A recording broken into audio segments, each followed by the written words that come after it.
Ladies and gentlemen, pay attention. This is your boy, the coach from the WWE. I would like to welcome you to the very first wrestling podcast in the world to take you on a weekly deep dive into classic matches along with legends of the squared circle.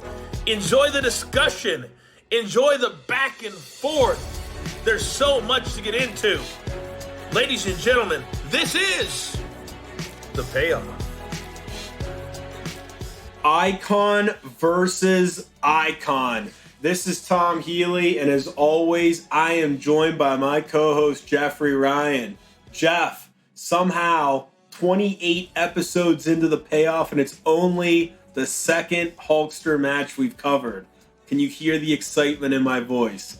Yeah, for you and me too, especially growing up Hulkamaniacs and being a fan of eating our vitamins and saying our prayers and all that good stuff. Like, it is surprising that this is only the second time we're talking about him, but we are here now, and of course the Brahma Bull, the Rock as well too, and so this should be exciting though. So of course, welcome, listening to the show. Appreciate everybody being here. Make sure to subscribe to the show wherever you can. Give us those 5 stars, and of course, spread the word about the show. You know where we're at on social media, but at Payoff Pod. We're going to get right into this one. So, Tom, let's just jump right in, man. Yeah, and as always, make sure to check out our previous shows in the archives. Got some really good ones. Jeff, put you on the spot here. What's your favorite episode that we've ever done? Oh, for you and me, I've always said I really appreciate all the ECW stuff, and so I'd have to say any of the ECW stuff isn't really good, but especially I'm going to point to the Shane Douglas match right out of the gate, and throwing down of the championship belt. I think we've had a lot of people talk to us about that one, that they feel like not a lot of people have done episodes or talked about that one. So that one I've always really enjoyed. That one we had a lot of fun doing that episode too. Yeah, that was a good one. It might have been the best one. I thought Hogan Warrior was pretty awesome. More recently, the Marrow Sable was a lot of fun. Yeah. I would also put up there the Streak is Over episode. Just a lot of stuff happening in that. Great match. I really like that one too. Yeah, all those are really good, and you and I both Undertaker marks as well, and so that one too. Rough one for you and me to go back and enjoy, I guess, or rewatch, but it was worth it though to have the conversation. Yeah. So Hogan Rock.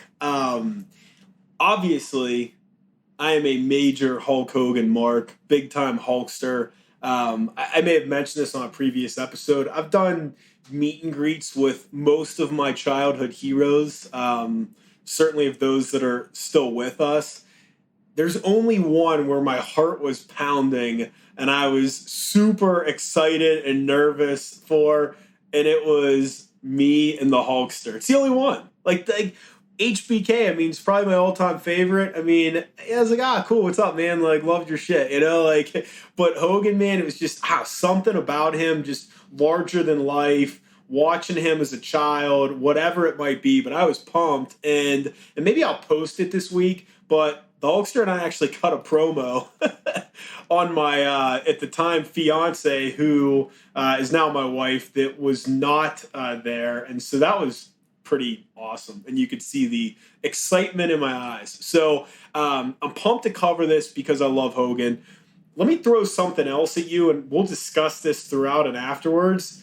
Maybe we're covering the best Rock match of all time, perhaps. And then, obviously, the crowd reactions to this, the way that they kind of transformed as the match went on, just an awesome one. So I'm pumped to cover it for those reasons. What about you? Yeah, I think this is one of those where, it's billed, and you said it in the opening, icon versus icon. I think that this match, it made a little bit more sense than what we may be used to. You bring back people, like at least these guys were a little bit more in their prime compared to, some other people coming back that are a little out of their prime. I think I've started developing a reputation here for not being a Goldberg fan. And so, bringing Goldberg back to kind of wrestle some of his matches and watch those, it's just a struggle sometimes. So, but this one, these guys, looking their best, putting on a good show, playing to the crowd. We're going to talk about that too. Really feeding off that energy. They knew what they were doing. All right, so I guess kick us into the build and we'll get started. Oh, it's time for the build. Yeah, so discussing the build a little bit here. What happened is you had Vince actually bringing back Hogan, Hall, and Nash, the original NWO as we all know them. Vince did not want to share power with who was the kayfabe owner at the time, Ric Flair. This was kind of after some of the breakings ups and things like that. Yeah, because they brought Flair back originally he came back, I want to say it was in the fall, maybe right around Survivor Series, and he was like the new owner, and they brought him in with no expectation of wrestling, and then he was in a bloodbath against Vince McMahon at the Royal Rumble. So that didn't last too long. And what it really boiled down to was Vince actually had just acquired the rights to a lot more of the WCW, like the video library, some more naming rights. And so he was able to do a few things that he wasn't able to do in the original Invasion angle. So a couple parts of this, you actually have Stone Cold and The Rock both being involved in this. You'll kind of see there were on this card, and Tom will talk about, there were some different matches here that involved both those guys, but both guys really battling the NWO.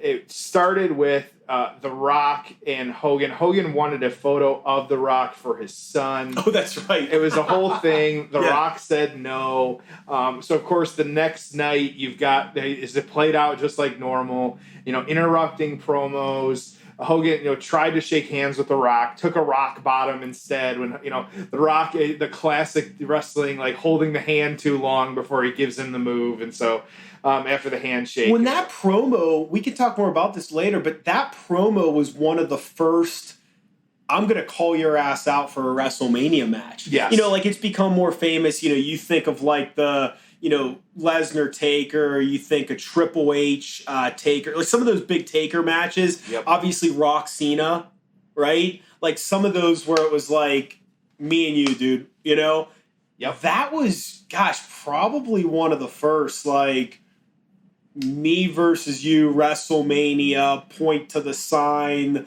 like, let's do it, brother, type dream mega matches, right? That didn't happen organically because someone won the Royal Rumble or something like that. That's got to be one of the first that I can think of, which was really cool. Like mega WrestleMania matches that got built that way. Absolutely. And this was kind of after like the rock bottom. If a lot of us remember the kind of iconic painting of the NWO. It was actually Hall and Nash who came down for the save, and their spray painting of the NWO. Both Stone Cold and The Rock ended up having to deal with this. And so Austin kind of had the back and forth a little bit too with these different guys with getting attacked, different things like that happening.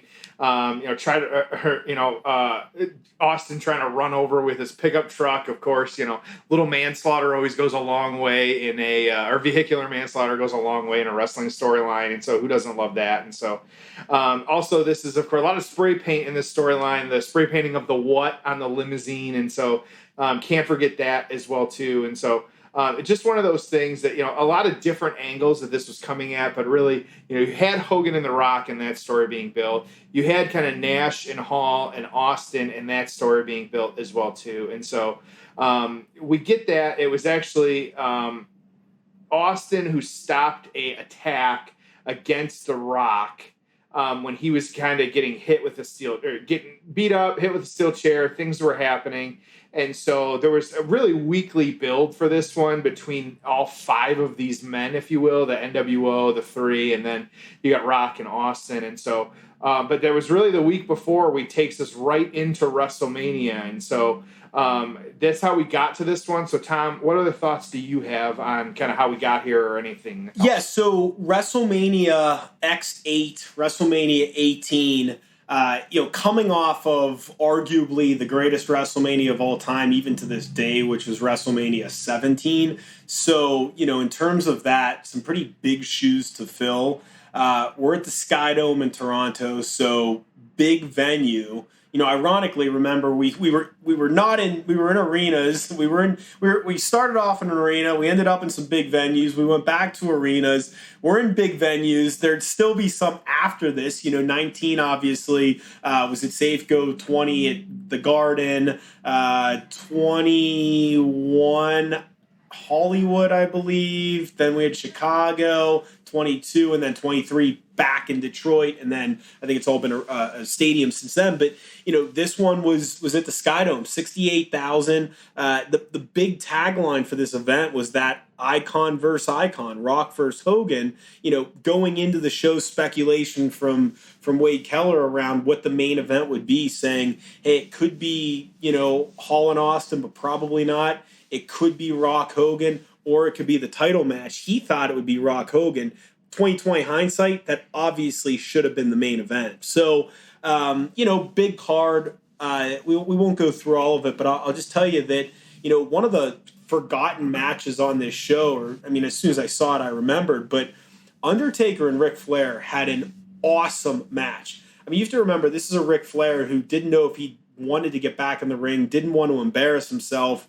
Of course, when Vince is like, hey, we're going to do a street fight at the Rumble. All right. So he does that. It went well. Next thing you know, he's wrestling. And again, this Undertaker-Flair match was excellent. And I actually think it might be, not like it's the number one Flair match we need to cover on this show, but it's something that we may want to cover. So, that was on the undercard. Again, that Steve Austin-Scott Hall match that it was just a dud, right? Not a lot of build to it, nothing significant about it. And then ultimately, the big disappointment, which we'll talk more about during this match, which is why in the hell wasn't it Steve Austin versus Hulk Hogan, right?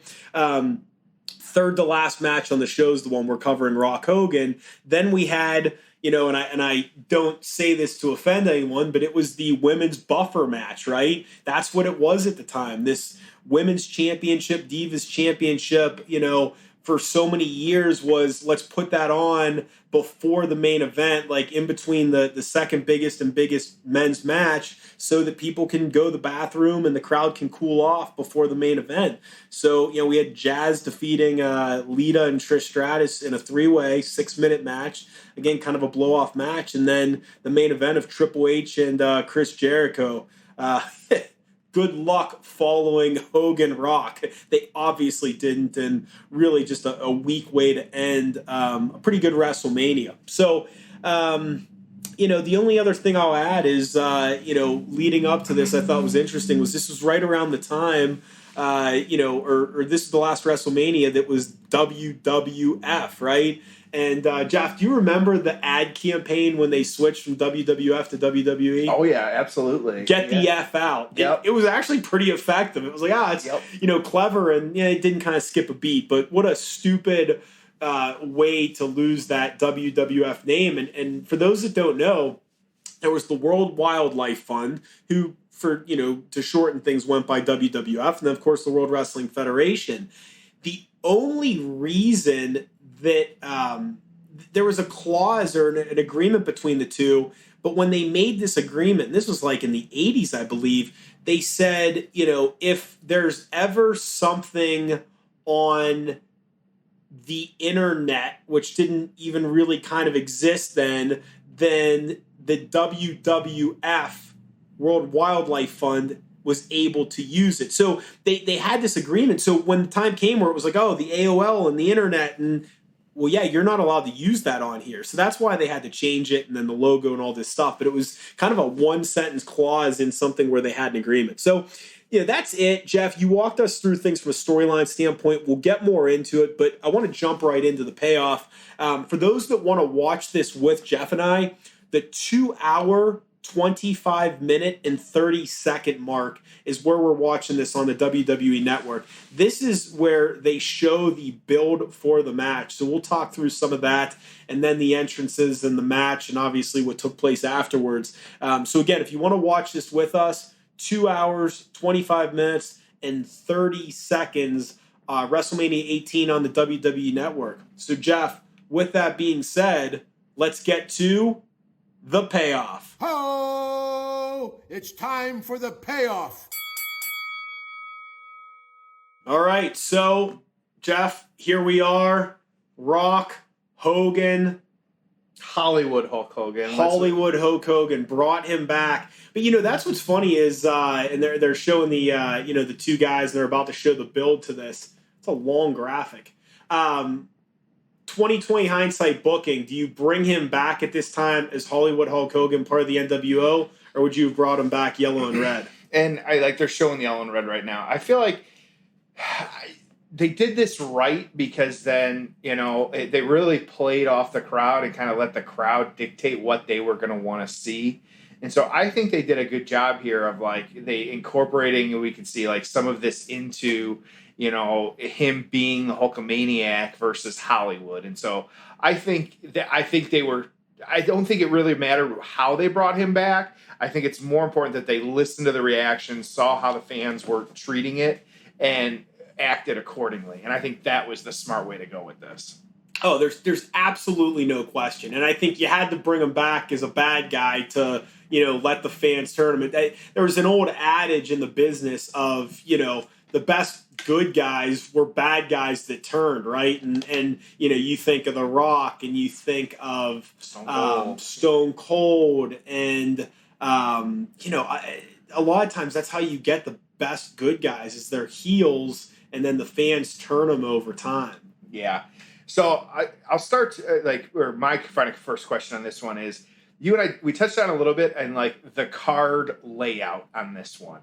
Yeah. We can debate whether or not Austin should have been in this match later because I know we've got that kind of question we want to ask. But the layout of this match, we're looking at it 11 matches, 12 if you kind of count some pre-game stuff, pre-show stuff. Well, now it's 20?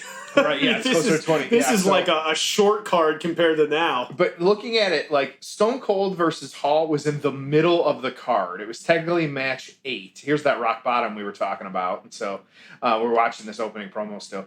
So, but how about main eventing one more WrestleMania right with The Rock? Yep. That was a great promo. Hitting him with the strap there. Yep. So, but I think this is one I think there's some websites out there that predict the match order and kind of what we're going to get. But looking at it, I'd say these last two matches, because then after this, oddly enough, and we talked it was Billy and Chuck defeating the APA, the Dudley Boys, and the Hardy Boys.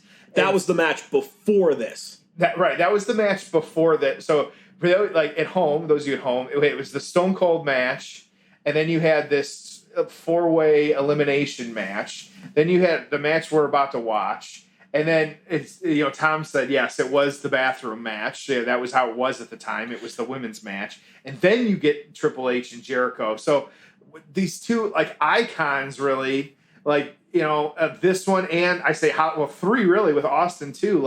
What are your was this laid out right? How would you have laid this out? The show? Yeah. Okay, so this was one of this is the one that really sparked a couple discussions, right? One discussion was is the world title, and remember there was only one world title at this point, but is the world title match, should that always be the main event? Right. So that was the question, right? And so that was why they went with the world title as the main event in this show, because that was still the thinking of that. But then this was the one that really got the conversation going of, hey, maybe sometimes it should be the biggest match and not. Now, obviously, over the years, it's changed, right? There's times where the world title has ended. There's times where it hasn't. Now you have the women sometimes ending, or the men, or the SmackDown world title, or the Raw world title. So it's gotten jumbled up. But this was the first time where the conversation was, wait a second here. Should we end with the world title, or should we end with the biggest, best match? And it started to change the thinking in future years, obviously. Can I just point out? Can I just stop? Yeah. The black and white entrance here, black and white, classic screen, black and white NWO. Obviously the fans going nuts for the guy. We got so many things to talk about. I will say a knock on this is it was slightly anticlimactic in the sense of Hogan already wrestled. There was at least one match that he wrestled, which was on Raw, and it involved Rock Austin against the NWO, and it was just all that, like, Austin and Rock getting in the ring together. I'm sorry, Hogan and Rock, Hogan and Austin, all those dream matchups. They kind of just did it as a thrown together main event of Raw. I don't know if it was the week of this show. It might have been, but it was in the lead up to it. So that was just a little bit frustrating, but I'm nitpicking a little bit. So again, there's a lot to unpack here because, you have the biggest match on the show, arguably, that was not the main event. Now, that being said, going into this show, you knew this was going to be a good match. There was a lot of build to it, but we had no idea that it was going to be this great of a match. So 2020 hindsight, you would have ended with this, but people just didn't know. And hell, you could have ended the show with Hogan posing or Hogan and Rock posing. For those of you not watching, too, a lot of crowd or signs in the crowd. This was the golden age of signs in the crowd, and like a lot of anti-Hogan signs, like "gonna take a rock bottom," like all that kinds of stuff. And so, which is just kind of you don't see that as much anymore, but it's still good stuff. But, so getting back to the card. So the other thing is that then what's your school of thought? Let's just say that we agree that the top three matches on this card were, Triple H and Jericho for the world title, Hogan versus Rock, and then Austin versus Hall, and we'll say Taker versus Flair is the fourth one. So those were your, no question, those are your four biggest matches on this show. So then the question becomes, are those four big matches, are those your final four matches as you're booking a card, or do you space it out? Because more recently, the thinking amongst, the WWF, WWE has been, let's put these sporadically throughout. So I think that in some years they've almost said, hey, we're going to have three main events. We're going to have an hour. Each hour has kind of a main event where you might get, a Lesnar match at hour one, you get the Taker match at hour two, you get the world title match hour three, and so there's really three main matches. I mean, even last year, Batista, Triple H, I mean, it was kind of in the middle of the show. Sting, Triple H, middle of the show. Lesnar, Taker, middle of the show. So the question, I guess, is if you're booking cards, do you have a general rule of thumb where you say, hey, give me my four biggest matches, the final four, or do you like them spaced out? Yeah, and I think it's got to be because I think you touched on last year was one of those, like, I think it was the Triple H Batista match that really took the wind out of everything. I don't think with this match you could have predicted that it was going to play out like it did. Like, the fans are going ape shit right now, and so chanting for everybody. And so I think this is one of those where the fans dictated how this was going to play out. And so, and like same with last year, like that Triple H match was almost like 25 minutes or so. So like, a lot of people said like the women's match kind of capping things off wasn't super well received. I don't know if that was because of how the card was laid out or if fans had been there or sat through what felt like 11 hours of wrestling at that point. So to me, it's a lot more, and I love seeing these guys face off. I love it. It was, sometimes there's just chemistry, right? Like there's certain guys where, looking in the eyes, like just standing there, I mean, the place is going nuts. These guys had it, man. And there was just something about these two. I like the "Hey Hogan 1983" called sign. Yep, I thought that was a good one. So they're going nuts. They don't even have to say a word. They don't even have to lock up. I mean, they're just standing there. The place is going absolutely crazy. They didn't anticipate this. I mean, and Toronto was just Hogan country. I mean, this might have been his number one city in a lot of ways. I mean, going nuts. So as they get ready to lock up, that's the other thing too. Is you're talking about some of these long WrestleMania cards now. There's dead matches. Yeah. And you don't really, I mean, I'd say Kofi and Daniel Bryan just kind of was a little flat in the middle of it. I remember that Bray Randy match. I mean, and I was there for that one. Nothing. I mean, the crowd was dead. So sometimes you get these matches that, just because of the spot of the card or whatever, I mean, God, they're just going nuts. Look how crazy. They're on their feet. After one move, they're on their feet. They're going insane. Yeah. This is one of the best crowds for a match I can ever remember. Yeah, really good. So sometimes they're just dead. And that's where, you could argue the second best spot on a WrestleMania main event or a WrestleMania card in this day and age is the opener. Think about that AJ Styles Shane McMahon match. It was the first match. They had 25 minutes or whatever they had, and they had a great match. And you're going to have a fresh, a fresh crowd then.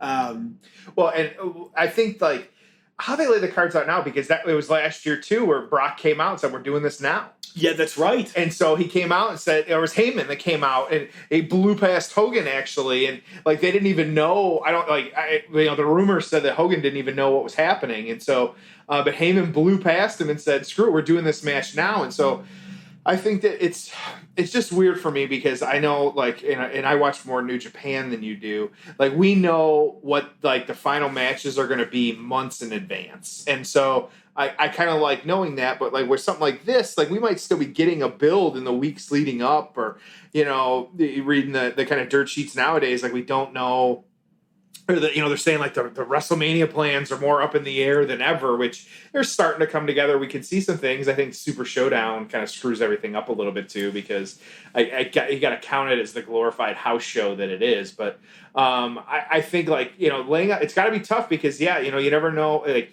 I think it speaks to how much they're not listening to the fans and like not knowing how to lay it out as well as it can. Because do you prefer the Super Showdown that they're doing in Saudi Arabia? Do you prefer it to be before or after WrestleMania? I mean, if we're gonna get it and it's gonna happen, do you want it before or after WrestleMania? I wish it was after, to give you the blunt answer. I think though that overall, Rocky that I think that they need to do a better job of selling that like event. Is not like it doesn't fall into the continuity of everything else. It doesn't have to. Like you can do almost like some Survivor Series type stuff where you get to see some matches you don't normally see, and maybe that's Super Showdown, and they sell it that way where it doesn't like house shows. What happens at house shows doesn't always count. Like what happens at that show doesn't always count. Now, like it's tough because it's on the network, and then we see clips and all these other things, and you never know what's going to happen. But I would prefer that it be after, and it's treated as that pay-per-view. Hogan, not getting over the rope there, Hogan. That looked rough, but so I would say after. What do you think? Completely disagreed. So I like it happening before, like they're doing this year. So let whatever happen, and use it as a build to WrestleMania. It pissed me off, and I think it's happened twice now, where we get WrestleMania, right? And some of us, we attend WrestleMania, or, we watch it, we get really excited about it. And then, 3 weeks later or a month later, it's like, it's the biggest show ever, it's the biggest main event ever, and you'll have, a Goldberg or, some of these guys come back, and you're like, wait a second here. Like, I just, and again, I know it's not the pay-per-view era where we're spending $60, but I just invested 8 hours of my life or a weekend of my life to go to the place to get all excited about WrestleMania. And now you're saying this show's bigger and better and all this stuff. And it pisses me off. Yeah, and we still have and then with Super Showdown, we actually have another pay-per-view after that with Elimination Chamber. And so I feel like, yes, the bloat of like how many pay-per-views we have to deal with, or network events, whatever you want to call it. See, and I don't mind the Elimination Chamber, the way they've set it up. And the reason I say that is because, theoretically, one world title is going to be determined for the men and the women, is going to be determined at Royal Rumble, which is great. There's stakes and it builds it up. Fantastic. The other one, hey, you put 6 top contenders in there and anything can happen. Like Kofi last year, where, the other brand's title. So I don't mind that pay-per-view there if it's all geared towards building to WrestleMania, right? Like you think this year, it's like, all right, well, we're going to find out who, Bray or Goldberg is going against. And we're going to find out who, the SmackDown Women's Champion is going to go against. And maybe, there's something with Orton where Edge comes. So there's a lot you can do. And you're like, man, I'm pretty damn pumped for WrestleMania and the week, after, to find out on Raw and SmackDown what that card's going to be. So, and I wonder too, is like, and maybe it's, and crowd. Now the crowd has turned on Rocky already at this point a little bit. I see some thumbs down, things like that, and so just crazy how it happened. Like it's not like he was cheating or trying to be the heel, right? Right.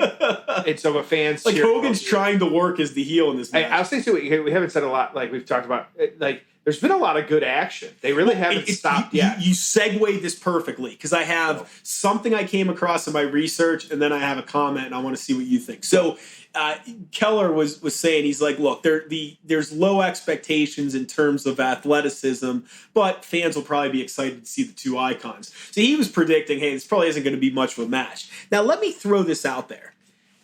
Hulk Hogan is a significantly underrated in-ring performer. Try that on for size. What do you think when I say that? I think that at this point, I think he's definitely beyond his prime at this point.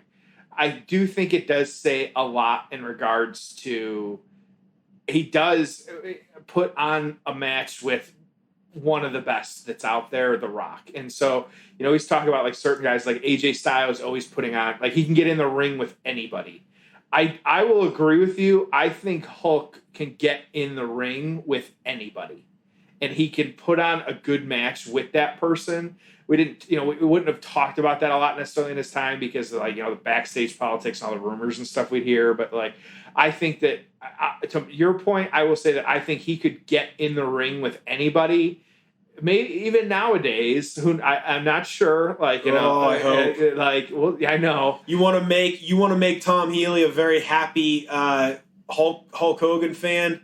Let me tell you something. Put him in a match at Mania. I will go nuts. So they've been slowly introducing him back after his. Our seats are going to be really good if Hulk Hogan's wrestling match. Right. I will tell you that. So I think that yeah. So you agree with me that Hogan's he's a much better in-ring performer than people talk about. I'm not saying he's AJ Styles. Okay, but think about this. This is 2002. Oh, a little choke slam there. I've never seen him do that. That's a great move. So this is 2002 against The Rock. He has a really good match, right? Okay, WrestleMania 19, he has that really good street fight against Vince McMahon. He had a really good match against Randy Orton. He had a good match against Shawn Michaels, even though Michaels was kind of flip-flopping, but it was still a really good match. So I just named 4 matches during this kind of last run, if you will, that were pretty damn good. And I know I'm leaving out others, obviously, but some really good matches. So to put this in perspective too, as of today, Hulk Hogan's 66. That Hulk Hogan in this match would have been about 46, 47 years old. Okay. Today, The Rock is 47 years old. Jesus. And so, the Hulk was as old as Rock's The 47? Rock. Yeah, he's 47. Are you positive? Yeah, he's 47 years old. Holy shit. He was born in 1972. And so, oh my God. But I need to start doing steroids. Seriously, we need to hit the gym a little bit more. And so, that's one of those, so to put that's crazy to put in perspective that, how they're working and how their ages were. Because dealing with that, that's insane when you think about it. So, all right, sticking on this, Hogan is an in-ring performer. Let me ask you the next question. Who, in their prime or however you want to, and throughout their career, however you want to look at it, who is the better in-ring performer? Hulk Hogan or John Cena? I think Cena. I think that they have had very similar career trajectories, and so we're talking purely in-ring. Yes, I think Cena. So my argument for Hogan is I just think his timing is so much better. I think his psychology is so much better. I mean, there's some great Cena matches throughout his career, but there's so many duds. And I say duds of the crowd kind of shit on it. It wasn't that great. I mean, even a bad Hulk Hogan match. I mean, go back and watch WrestleMania 7 against Sergeant Slaughter. The people were going nuts. Yeah. I think that just Cena, I don't know, maybe it's because I like Cena a little bit more. It's when I was watching a lot more wrestling growing up that I'm a bigger fan of Cena. I think that, of course, you and I could hear him call his matches from anywhere. Rough bump. Kyoto shouldn't have been there. Right, he was poor position. They're always this was early in Mark Kyoto's career. Yep. So I think that this is one of the. He is out too. Out cold. He's dead. Why don't they ever send a referee down to check on the referee? They do it other times, and so he could be seriously hurt right now. Yep. No one can throw the X. Yeah. At Rock too, you got to run that line better. So. I think that, I got to stick with Cena on this one. I think it's a good conversation to have, and like, it's what Twitter let us know, because I think that's a good one of like, or who is there somebody else like the longevity of like who's had a career like that has just survived the test of time. So to close the loop on a couple earlier conversations, should this have been the main event? I think like 2020 hindsight. Yeah, especially when you're billing it as icon versus icon. Yeah, and like you just say this is bigger than championships or something. But I get, like we said, I get why the title went last, but in this one, it shouldn't have. So here's a random question for you. You might follow UFC a little bit closer than I do. Do they always put the title on last, or do they just put the biggest attraction on, and sometimes it's title, sometimes it's not? I think it's more the biggest attraction and usually it's for a title. We got Hogan tapping out now, the ref not seeing it. Yep. And so do you think we'll ever get instant replay? Like the match would have been over right here. I highly doubt it. Me too. We couldn't. There's no way. So yeah, normally, and a lot of times because you got like McGregor with the double titles and all that stuff, and so The Rock trying to kick Mike Chioda awake here. Oh, just dragging him. Wow. He's doing a good job of ragdolling, though. All right, so my next question. Yeah. Should this have been Austin Rock? After the previous year, no. Oh, there's the low blow, and the fans losing their mind here. So getting us into the final act. Hogan hitting the rock bottom. Yeah, hitting the rock bottom. Actually, a pretty damn good one, too. It was mostly Rock selling it, but... And the crowd... Look at this. 1, 2... Oh... They wanted him to win right there. That close count, yeah. And remember, this is in the era before, kickouts were so prevalent, too. Yep, we're taking the belt off. Here we go. So I mean, are you happy this was Rock Austin, or do you wish? Or, I'm sorry, Rock Hogan, or do you wish it was Austin? Yeah, because we got a Rock Austin like the previous Mania. No. That's not what I'm asking. Do you wish it was Hogan Austin? No, I think it would have been a fine. I think this was the story. This was a good story. Like I enjoy this. I get how it could have been, but this worked for me. I'm fine with this. Okay, so I know it's terrible to say. I still wish it would have been Austin Hogan just to see it the one time. Just to have it. It might have sucked, right? It probably would have sucked. So this was probably better that we got this, but it would have been awesome to see. But that being said, here's the thing. If I'm going to see that match, I want red and yellow Hulk Hogan. Yeah. So it's like, I wish I would have saw it, 6 months or a year later. Of course, a year later, I mean, isn't this crazy? This was a year before Austin retired. It was his final match. Yeah. So Rock now. We're getting into the final here. Chioda's still down, still recovering, and so it makes sense after taking the bump. I'm starting to think he's faking it. You never know. And so The Rock, hitting him with the belt now, and so good stuff. Yeah. And the fans still losing their mind, but Hogan getting up, though, this is where it starts to happen. So what are the thoughts you got? I know you got a couple other notes. Yeah, so rock bottom. Is this it? Is this it? This will not be it. Yeah. Would you let me enjoy the damn match? I knew it wasn't it. I know. Hulking up. They are going batshit crazy in the Skydome. They are going nuts. We're turning it up, whether we can hear it or not. We don't always do this, but...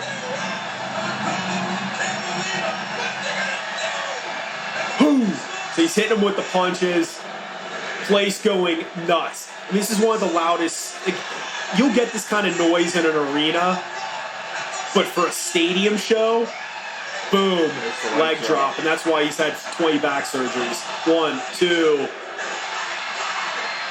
And JR, classic JR, incredible JR. You just don't get reactions like that anymore. It's just one of the, so tough to hear it. Oh, yeah. And we know, the miking the crowd and muting the crowd and doing all this other stuff and piping sound in at certain times. So you know what this match to me is Exhibit A for? Why we need to let the fans drive the product more. Hogan missed the leg drop. Ironically, and I'm not saying he hasn't done it other times in his career, but one of the only other missed leg drops I can ever remember is against the Warrior at WrestleMania 6 in this same building. Rock bottom.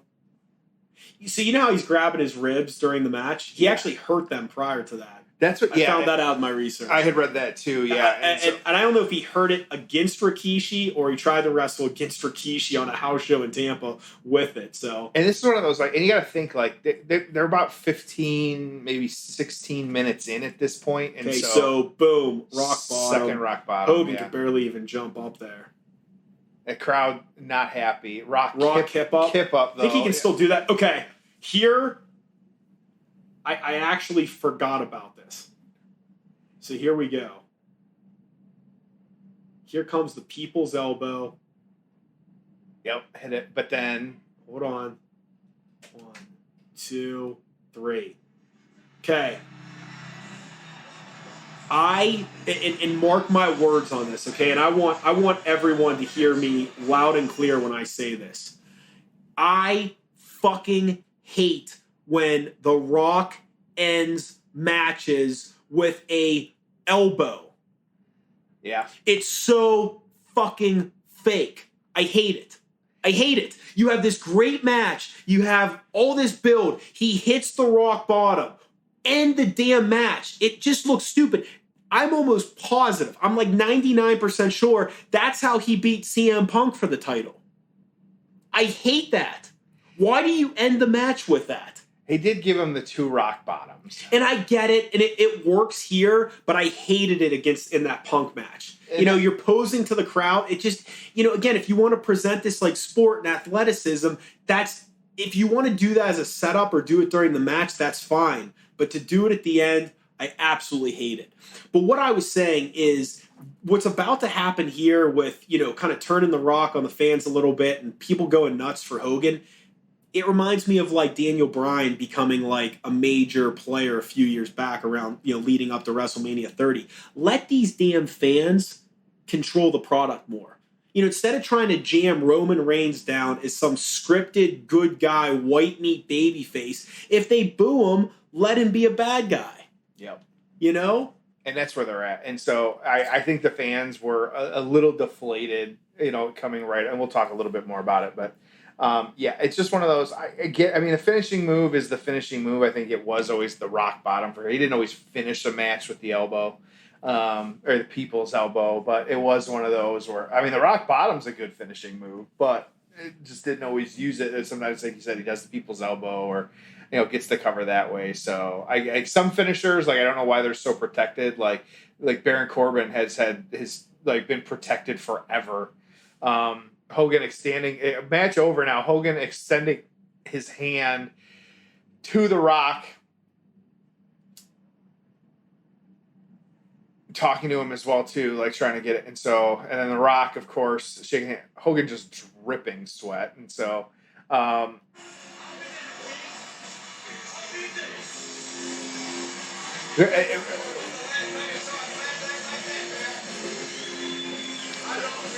We talked too a lot about people going out on their back. Do you think this was a good going out or kind of passing torch? Was this a good example of how it should be done to you? Yeah. Again, I know the old school mentality is every guy should lose their final match. Kurt Angle should have won against Baron Corbin. I don't care who the Undertaker wrestles last. He should win.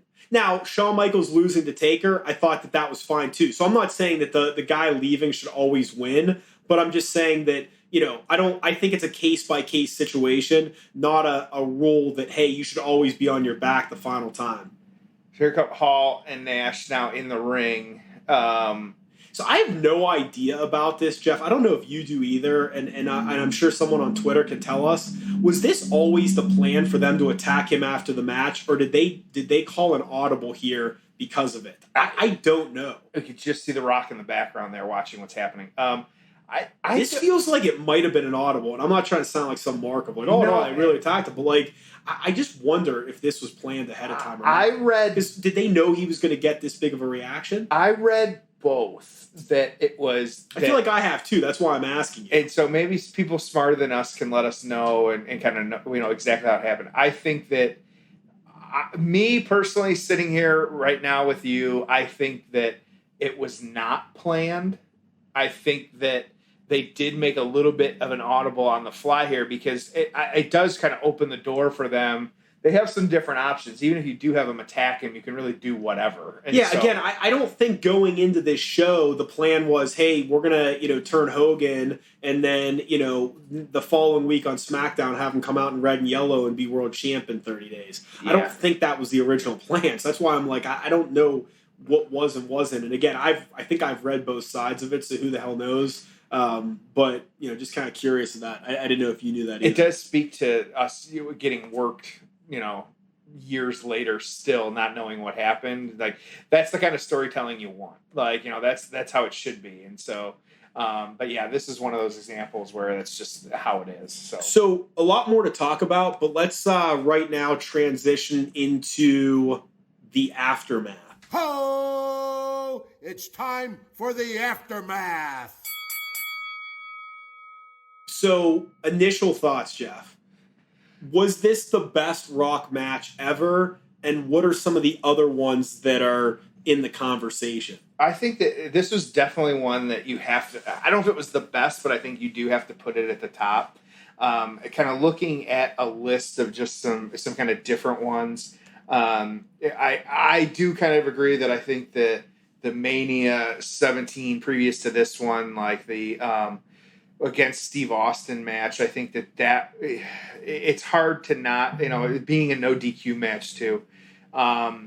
It's hard to not enjoy that one and kind of, see how it is. Sure. Looking at this, a couple other ones on this one here, you've got the Judgment Day versus Triple H. That was the Iron Man match. Kind of looking back at that one too. Versus Chris Jericho for the WCW championship. That was an odd one that I had forgotten about as well too. And then you had there was the ladder match. That was a very good match. That was SummerSlam 1998.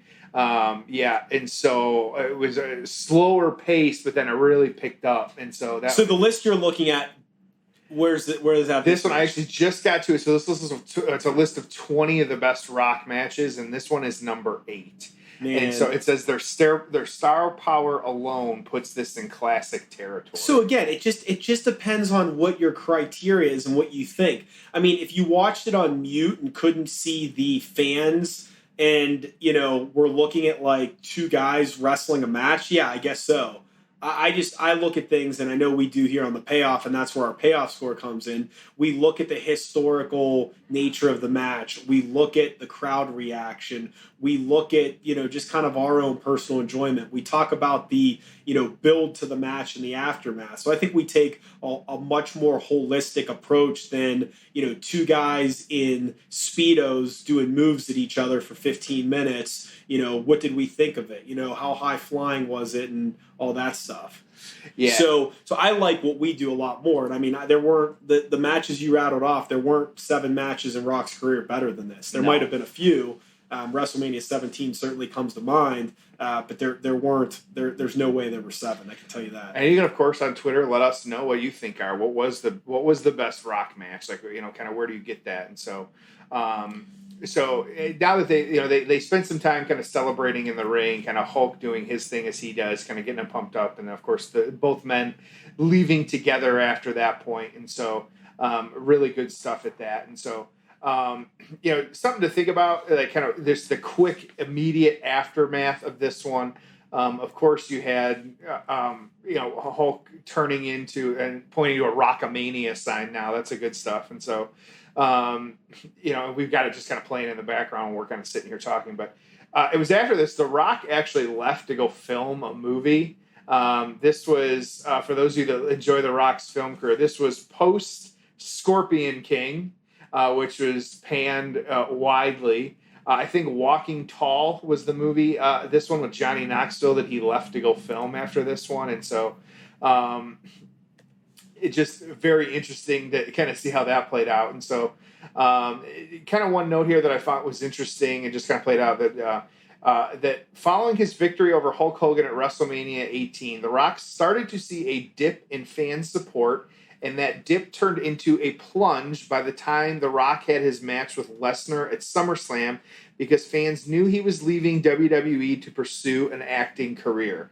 This was evident by the fact that there was negative crowd response during the match against Lesnar, which that's a different conversation for a different day, but that was a interesting match too. And so kind of dealing with that, and so they knew that, but Hulk actually feuded with Triple H, and as Tom had kind of alluded to a little bit, he actually beat Triple H for the undisputed WWE Championship. And so kind of playing that out. And so one little kind of interesting note here that Hulk was actually the last ever WWF champion before the initials, like the letters. Yeah, this was right before the brand split. And so they had to do it a little. He did that, and so and then he left, but of course we can't forget his brief stint as Mr. America, and so he had that as well too. But we will definitely chat about that another time. And so since then, though, of course, Hulk, it just in and out of the ring. We know the career that he's had, a Hall of Famer, all that different stuff. And so, Tom, what other thoughts you got on the aftermath? Yeah, I just got some random notes as I was doing my research that I thought were kind of fun to discuss. You could argue the best two matches of Hogan's career, and again, I know it's a big list to choose from, but you could argue that if you thought his match against Warrior and his match against The Rock were his two best, they took place in the same building. Kind of interesting. Leading up to this show, there was talk of maybe incorporating Shawn Michaels, and it was, hey, no one's, and this is Keller talking, nobody's going to bat for him anytime soon, not expected back for WrestleMania. The ratings have been fine without him. The management thinks so little of Michaels. Friends of him say he'd be shocked if he ever agreed to wrestle again. All this stuff, right? A year later, WrestleMania 19, he steals the show with Chris Jericho, and it starts this 7-year run of, killer main events and great WrestleMania and other matches. So I just thought that was kind of fun. Also, in my research, they were saying that the XFL will haunt Vince McMahon forever because they covered it in The Simpsons after it had gone out of business. So thought that was kind of fun. Predicting the future there. A young cat by the name of Randy Orton was training in OVW. Okay. Behind the scenes, Hogan was well received. Here's another one. Guess who had recently gotten a tryout here in 2002? AJ Styles. In the WWE? Yes. Interesting. And they didn't sign him, but this was right around the time that Jeff Jarrett was getting ready to launch TNA Wrestling. That's right, yep. Okay? And so that was also being discussed. It was great to see Hogan back because, remember, this wasn't long after that period of time where he was really getting jerked around pretty bad by WCW. And they kind of screwed him in that one match against Jarrett, and they had him come back in the red and yellow, but didn't do much with him, and it was just kind of disappointing. So it was great for him to kind of come back home and have a great match. So let's round this out by talking about our payoff scores. And what's interesting is there is no hard and fast rule of like, hey, a certain match is 3 stars or 4 stars. It's all based on our opinion. And anyone that tells you differently is completely full of shit. And I was just thinking about this week, Jeff. Do you know who buys the most wine of anyone in the world? Who actually makes decisions on the most dollar amount of wine in any given year? Do you know who that person is? Who do you got? It's the wine buyer for Costco. Oh, yeah. And I don't know if she still is the one doing it, but I watched a documentary not that long ago. And the woman who was buying wine for Costco, so determining, what wine they were going to put in their stores, a massively important person, buying like probably hundreds of millions of dollars worth of wine, okay? It was the former head of their toy department. And you'd say, well, why would someone that's not an expert in wine be making those big decisions? And it was simple, because she's the type of person that would buy the wine. I share this story with you, Jeff, because we have our payoff score. Yeah. Is our opinion any lesser than that of Dave Meltzer? No. Is it any better? No. We're fans with opinions. We know what we like. We know what we don't like. We have our criteria for figuring it out. So don't feel like someone saying that something is a 5-star match is a fact or is gospel, or if your favorite wrestling writers on Twitter like or don't like or shit on something. Like, have your own opinion.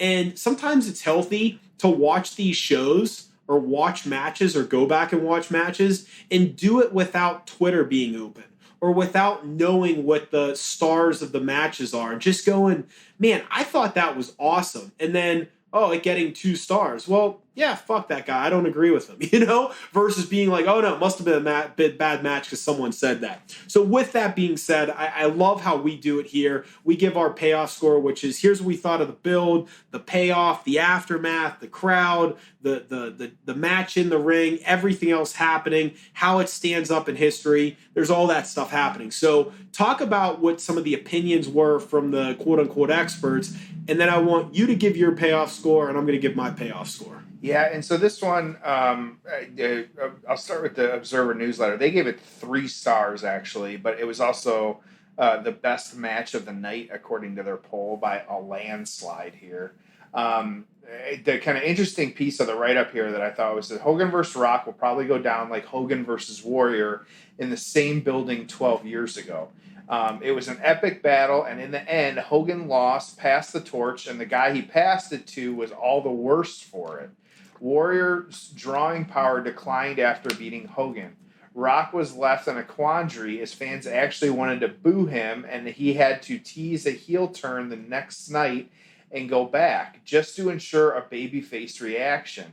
The other similarity in both matches is that they must have been great live, but when you watch them on tape, they are something else. I remember Hogan vs. Warrior was tremendous live, but 2 years later, before one of Warrior's comebacks, they aired the match on WWF television, and their reaction was that it was a terrible match. Was that Meltzer? Yeah. He is such a negative, sour hack. I agree. Come on. Well, hang on. I agree with a live match versus, watching on television. We just watched it on television. They were going nuts. Right. It was great. And you and I sit, yeah. It's always better in person. I would have liked the match more if I was 3 rows back and I didn't know who was going to win. Right. If we were sitting first row, we would have had a good time, I'd probably enjoy the Super Bowl. When the Steelers beat the Cardinals in the Super Bowl, I had a great time. I would have had more fun if I was down by the end zone where Holmes caught the winning touchdown pass.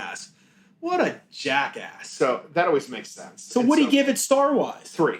3 stars? Yes. Okay. So, and so that one, well, there are a couple different ones. That was 3 or 4. I can't, there was different things. And so the fans aren't allowed to cheer the bad guy? No, of course not. So, give me a break. So I think the one thing, a different kind of it's so and Rock's drawing power is going to be hurt because of this. That's what they said. So the biggest movie star in Hollywood that could sell out any arena in or stadium if he wrestles another match. Yeah, he was hurt by this booing and cheering. So, give me a fucking break. The piece here that they're the quote my what takeaway, an asshole. And then I'll get into my score here was. The whole nature of passing the torch when using that specific term makes the older guy into the sentimental star and buries the younger guy. The torch, see, this passing of the torch, The Rock was already a megastar. He headlined WrestleMania 15, WrestleMania 16, WrestleMania 17, and he was in the best, most memorable match for now his 4th year in a row. What torch was there to pass? Oh, and the guy was already making movies in Hollywood at this point. Right. And so I found that quote and I brought that, and that was just, I forget where I found that one, but I thought it was interesting. And so. Yeah, this was an attraction match. This was your, Batista Triple H match. There's no pass. Oh, yeah, Triple H got the torch passed to him. Give me a break. And so I think that reading that quote and the point I want to make with that is that I don't agree with that. I think that, like you said, you better not, or the show's over. I think if it is. I think you called it a good thing. Like it was an attraction match.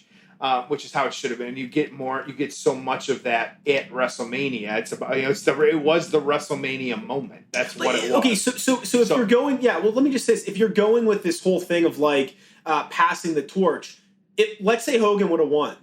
Does it matter to the? I mean, is The Rock less of a star or less of a draw because of it? Right. I'd say no, it doesn't matter. Now, if it was some young kid or something, yeah, maybe it hurts him. But guess what? Did Hogan beat Randy Orton at SummerSlam? Did it hurt his longtime drawing power? Right. Like, give me a break, dude. Yeah. So, I'm going to give this one an 8, I think, or 8.5, excuse me. I think that between the crowd reaction alone kind of dictating the pace of this, I think too, us not truly knowing, even, someone does, and someone will probably tell us, but us not truly knowing kind of, what the plan was. Sure. What the plan was, I think there's a lot to say about that. And so, I mean, overall, it's just, you really do. You have two absolute legends of the squared circle. And so, I'm going to go with an 8.5. What do you have? Okay, so you and I never discussed this prior, so I never have an idea what you're going to say, but I always pick my number before you talk. I kid you not, I have this at an 8.5. Yeah. The pros of this being the crowd goes batshit crazy. It's Hogan coming home for his first WrestleMania match since WrestleMania 9. Okay, so you're talking about a massive gap there. It got him like kind of to transition into a baby face. The match was really good. There were some great close finishes, close falls at a time where that didn't happen all the time. So for that, I loved it. What prevents it from being a 10? Gosh, maybe the match could have been a little bit better. Hogan not getting hurt. Maybe if we saw him in the red and yellow, like at his prime or his peak. Okay, so I mean, there's some things that maybe it wasn't perfect. Maybe if a title was involved or something, I don't know. I mean, it wasn't the perfect, WrestleMania match, but it was really damn close. As far as the build was good. I mean, it wasn't like the most memorable, greatest thing in the world, but it was pretty good. The fallout from this, they did end up having a rematch. Hogan goes on to win the title. He has a nice little run there. Liked it, didn't love that part. So again, 8.5, not perfect, not the greatest thing to ever happen in the history of the business, but really, really, really good. Yeah. So that's where I'm at with it. It's a couple of 8.5s. Not too bad. So that's good stuff. So close us out, dude. Yeah. So of course, you and I enjoyed sitting here doing this, kind of having, watching this one. Fun one. It was just a fun one, absolutely. And so let us know your thoughts, of course, to Twitter, Facebook, Instagram, all that good stuff. But our two competitors here, of course, you can find them both very active on social media. And so on Twitter, you got at Hulk Hogan and at The Rock. So plain and simple, make sure to kind of find both of them. Check that out. And I did get a retweet from Hogan once. That was a big moment for you. Bachelor party. I had 20 guys in Heliomania tank tops with the Hogan red with the yellow backdrop. It was fantastic. Hogan's still tweeting immediately. Yep. I mean, it was great. So I don't even post much on Twitter, but I posted that and sorry Hulk, but Heliomania is running wild in Vegas today. Put my phone away, put on airplane mode, I think, because we were at like a pool in Vegas. A couple minutes goes by, and a buddy of mine's like, holy shit, you're not going to believe this. Hulk Hogan retweeted you. I'm like, best day ever. I was like, this is the greatest day ever. Right. Makes for a good day. So once a Hulkamaniac, always a Hulkamaniac. I don't care how old I am. So, of course, as we always say, subscribe to The Payoff wherever you listen. Give us those 5 stars on Apple Podcasts or wherever you're listening. Good reviews. Check out the archives. And spread the word about the show by listening, going back, checking out the archives. A lot of anniversaries are some of these matches that we've been discussing. And so we will be kind of, sending some messages out, reminding people of some of those original because, like Tom said, 28 episodes later, we're still going strong and we're going to keep bringing you good stuff. So, of course, you can always find us on all those different places where you can listen to the podcast and then at Payoff Pod on social media. So Tom, with that, how do you want to take us home here? Let's wrap this up. What you gonna do when the payoff runs wild on you, brother?